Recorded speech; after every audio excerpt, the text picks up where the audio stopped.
So welcome to the keyword strategy section. So this is 5.2, and in this lesson I'm going to kind of teach you a little bit more about using adjectives and descriptors to make just the traffic that much more relevant. So I've included a couple tools in basically the kind of the tools kit that you got at the beginning of the course, and it's got a negative keyword list in there, and it's got a phone number keyword extender in there. Right? So I use these lists for a lot of campaigns, pretty much just every campaign I ever do. Right, within Google Ads at least, because within these two lists, I'm able to pull so much valuable resources, right? A lot of my business that I deal with is click to call and lead generation. So a lot of it revolves around, delivering phone calls, delivering, people that basically do signups, do quotes, plans, those type of things, right? So one of the things that I utilize a lot of times is this phone number list. And this phone number list is really, really valuable because it gives you basically just adjectives and descriptors basically of actions that you can put after keywords, right? So cost for, cost plan for, or plans for, cost this, a lot of this stuff is I'll put in like, let's say you want to do locksmith, right? Well, I'm going to throw in all of these, right? So that I literally, now I'm looking at something like this. Now, another really handy tool is this keyword extend, right?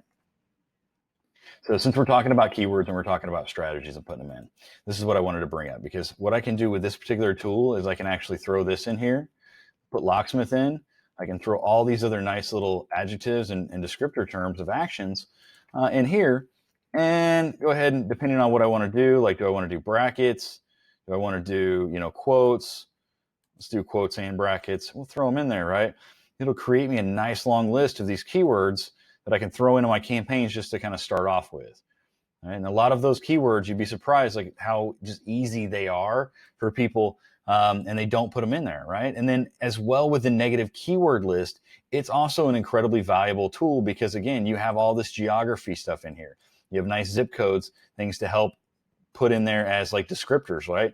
Like locksmith service 43251. That's something, Locksville, Huntsville, Alabama, Birmingham. These are all geographic locations that you can utilize, to help you build out campaigns. A lot of these B2B and stuff like that, I'm going to go more towards, even vehicles here, like locksmith for a Ferrari, locksmith for Scion. That's where you can get really, really granular and make sure that you're getting the best cost per click. Because if you match to, locksmith Scion and you're a locksmith and you lock them, your ad says locksmith Scion, they land on a page that says locksmith Scion, then you've got that nice little stream of relevance, and it makes sure that you're going to pay the cheapest cost per click that you can, because obviously your quality score is the best, right? It's the most precisely matched. Now, a lot of things, what I'll do within these campaigns when it comes to keyword strategy is a lot of basically, so this is something that I've developed in about the last year or so, since Google's updated a lot of their targeting, where they seem to be doing more of a theme-based targeting. So what I'll do, and you can see in here, like I've got some, we'll do Medicare, for instance, is one in here. I've got Medicare, right? But when you look at my keywords, they're Medigap phone number, Medigap phone number, Medigap number, Medigap phone number, Medigap quotes, call, Medigap. So let's do a really high volume one. I know the Medicare Part C has been pretty good in the last 30 days or so. Let's go back up here and do all time.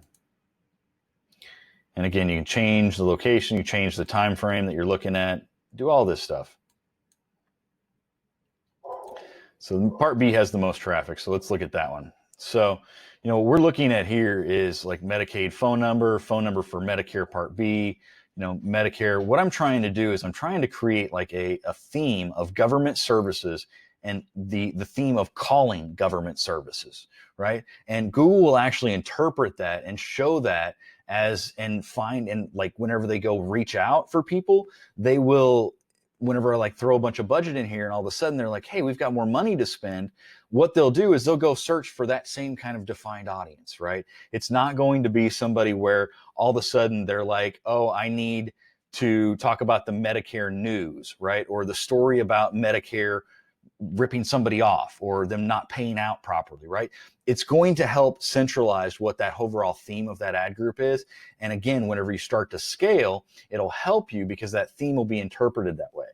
Another thing that I always try and do as well is I try and always leave very, very high CTR keywords in here, right? Above 1%. 1% is like my baseline. You're not going to see a whole lot of keywords in here. And if they do get above that, honestly, if this gets to 100 impressions, I'm going to pause it. I don't need it because I want to have a really, really high CTR because that's a huge factor in the quality score is the CTR.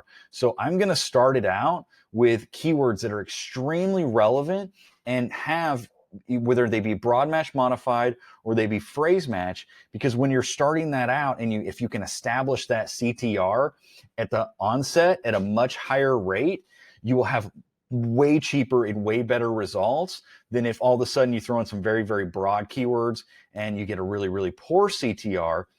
It's 100 times harder to come back from a poor CTR than it is to kill a good CTR, right? So once that CTR is established and it's good and you have some good data in there, then you can start experimenting with more broad match modified terms that maybe are a little less relevant or aren't as buyer focused central. Because again, if I'm trying to sell roses and it's on Valentine's Day, right?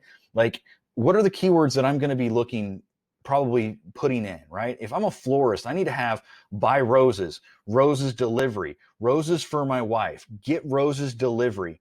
How do I, who delivers roses on Valentine's Day, right? Those things where rose delivery is, or get roses, that is the overall theme of my ad group. And you'll have a crazy, really high CTR in that. And your cost will be a lot lower and the relevance will be a lot better. And you got to realize it. And this is one thing that I've told customers for years whenever I worked with Google. It's something I've always told people, and when all the accounts that I manage as well, is as big in Google as Google is. And as much as our ad dollars drive their ability to go build rockets and self-driving cars and all that other fun stuff, right? They don't care about what we perceive on their platform. They care about the consumer experience, right? So the more relevant and better experience we can give that consumer by providing them higher relevant content, higher relevant ad text, and higher relevant landing pages where they go, it's always going to work out in both our benefit and the consumer's benefit. So that's what the whole idea and the strategy behind making sure that I start off with a really, really high CTR is because that's how Google views that I'm effectively giving them a really, really relevant experience, right? And then I need to make sure on the byproduct as well, which we'll cover more in depth in the analytics portion. The byproduct of that is making sure that when they land on your page, you give them a really, really good experience, right? You get them to go in 1 or 2 pages, or at least scroll down past the fold, or stay over the 30 seconds, the 100 seconds, like 50 seconds, 90 seconds, right?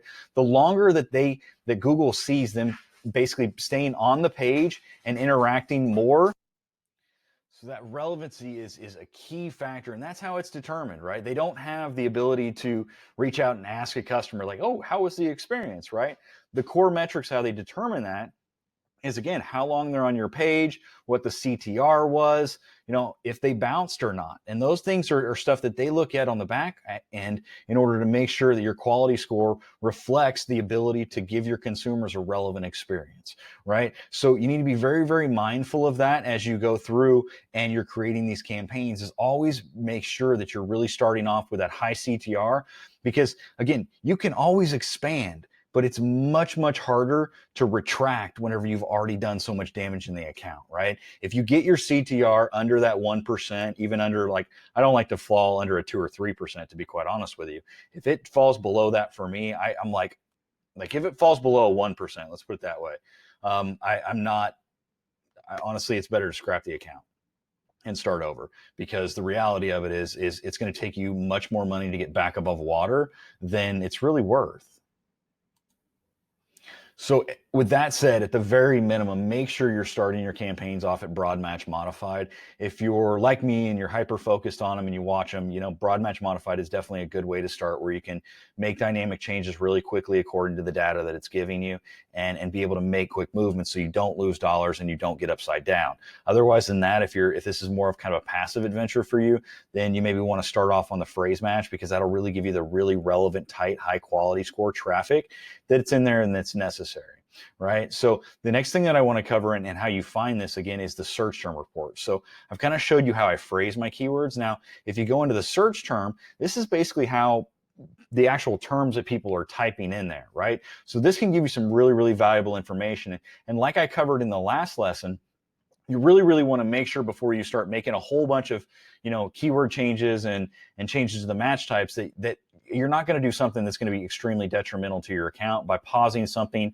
or changing the match type of something that's really highly converting for your particular campaign, right? So within the search term report, you have the same ability to segment it out and do the columns and get more in depth with the data, but it's primarily going to be able to give you the information about, hey, this particular keyword, which that's in this column right over here, this particular keyword over here matched to these searches results. And it gives you the ability to understand exactly how your keywords are interacting with your consumers' search queries and making sure that you're on prospect, and very relevant to them.